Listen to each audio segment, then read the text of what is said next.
What's good, family? It's your man, the YB, back once again. So, Canelo Alvarez has aired out Gennady Golovkin.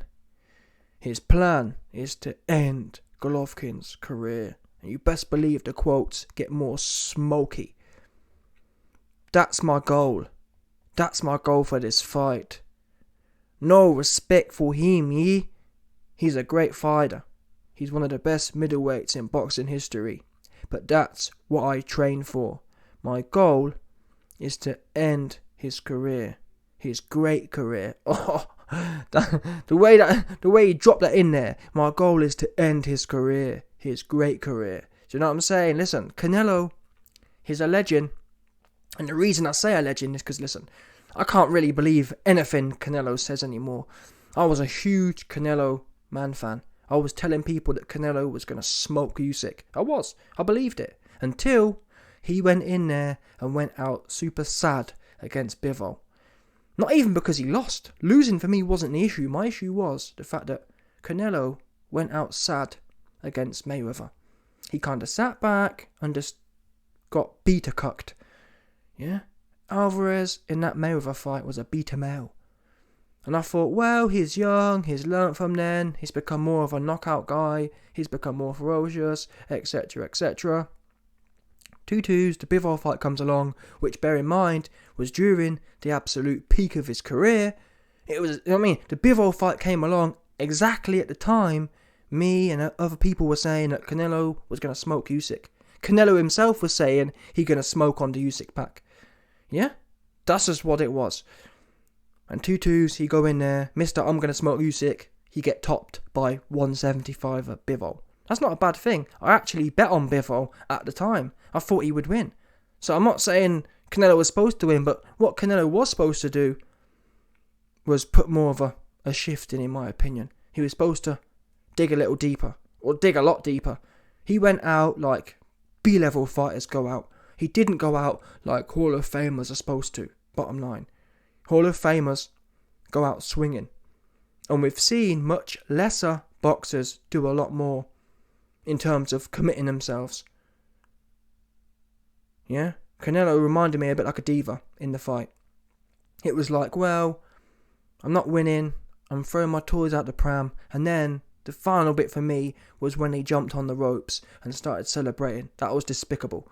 I'm sorry, Canelo hasn't spent a minute on the ropes for the last 5 years. In that Bivol fight, he spent half of the fight on the ropes. I'm sorry, anyone with a brain knows, wait a minute, I'm on the ropes for half of this fight. That hasn't happened. I've been knocking guys out. LaPlante, Billy Joe, Callum Smith, you know what I mean? Canelo was a bull. He was bullying all these guys. All of a sudden, he got bulled. And he jumped on the ropes. That was bad sportsmanship. He should have humbled himself and said, listen, you know what? You're the better man. Instead, he hoped that maybe the judges had got his back. And to be quite frank, they nearly did. And that would have been one of the biggest robberies of all time. Anyway, like I said, I'll give you all that background because he talking about his goal is to end Golovkin's career. Now, half the reason Canelo's getting gassed and feeling himself is because Golovkin is old. Do you know what I'm saying? That's why I don't really rate it too much, because guess what? Canelo has had 2 opportunities to finish Golovkin in the prime of his career. Do you understand? But yet, Canelo really didn't really mention the stoppage, did he? But now that Golovkin's 40, Canelo is got his lipstick out for the stoppage, if you get what I'm saying. So I don't know how I feel about that. Now, to be fair, Golovkin did look, he took shots against Murata, but Golovkin looked strong in that fight. All in all, he looked strong for a 40-year-old man. And I think the key thing here is the fact that Golovkin, he will refuse to lose. There's no way Golovkin is going to want Canelo, of all people, the man who he thinks is a drug cheat. There's no way he's going to want him to be the man to break his legacy. Golovkin's never been down and never been stopped. I can't believe Golovkin is going to allow, of all people, Canelo to stop him. I think if worst comes to worst, Golovkin will just put his gloves up and defend himself. There's no way I can see Golovkin going out sad. And I've been looking at the stats. I'm thinking of a way. I think there's some money to be made here, to be quite honest with you. For example, Canelo on points is plus 200. No, Canelo on points is plus 100. So if you put 100 quid on, you get 100 profit back. I think that's a good edge, to be quite honest with you. I don't think Canelo going to stop Golovkin. Why? Well, Canelo doesn't have the cardio for it. I think Canelo will blow his load in the first half of the fight, and then Golovkin's chin's too good.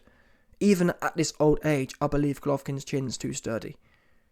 And also, go back and watch the Golovkin versus Murata fight. Golovkin's punch output was 66 punches per round. He's still throwing them. He's still throwing heavy leather. Do you understand? Whereas Canelo's versus Bivol, or in fact, Canelo always has a similar average. He averages around 500 per fight, which works out about 40 per round. So you got Canelo doing 40 per round and Golovkin doing 66. Now, it's not all about output, but I'm saying, guess what? What is the secret to beating Canelo? Bivol showed it. You don't beat Canelo going punch for punch. You beat Canelo with volume. Bivol was in there just... he wasn't doing... I've got to be honest. Canelo was the one who was punching harder. Punch for punch, Canelo was winning the fight. But Bivol had the work rate and was touching him up and bamboozling him. End of the day, that big one-shot thing is good, but it's predictable. You know, okay, Canelo's got one, maybe two big shots, and I'm safe. With Bivol and Golovkin, he can touch you 4, 5, or 6 times. It's a lot harder to defend 4, 5, or 6 shots than it is the big left hook and the big uppercut. Because they're big movements, they're almost predictable. You know, okay, he's going to go to the... You know what I'm saying? But at the end of the day, it's predictable. Now, the question is Canelo...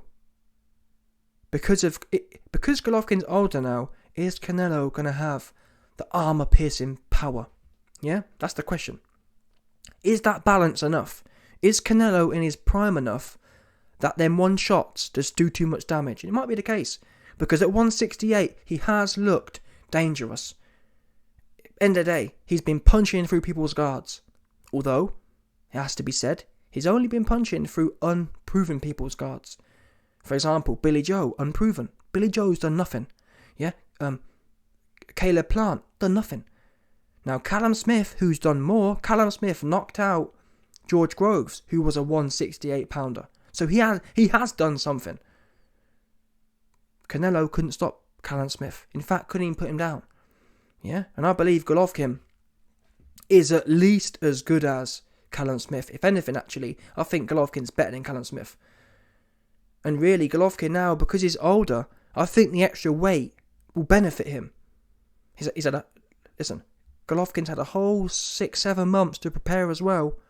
So when you're older, you don't want to beat the lower weights, because when you get older, you should go up in weight. Now, Golovkin's been a career 160. So I think the £8 is going to benefit him, especially because it's not like, well, YB, Golovkin fought in July, and now he's got a 2 months turnaround. No, Golovkin's had a full 7-8 months to grow and get strong into that weight. And for an older man, I think it's going to make him more sturdy, to be quite honest with you. I mean, look at Luis Ortiz. Now, obviously, everyone's different, yeah? But Luis Ortiz was 50-year-old, yeah? And he was able to survive. Golovkin, who's got a better chin than Ortiz, and is only 40. Time will tell. I do have to say, if Canelo does stop Golovkin, it will be initially, a few months ago, I was saying there's no way Golovkin survives, but now I think he's got a good chance. I think Golovkin should come out and really apply the Bivol. If he wants to win, if Golovkin wants to win, he needs to come out and basically apply the Bivol strategy. Not exactly, but that kind of strategy. On the outside, step in, touch, volume approach, step out.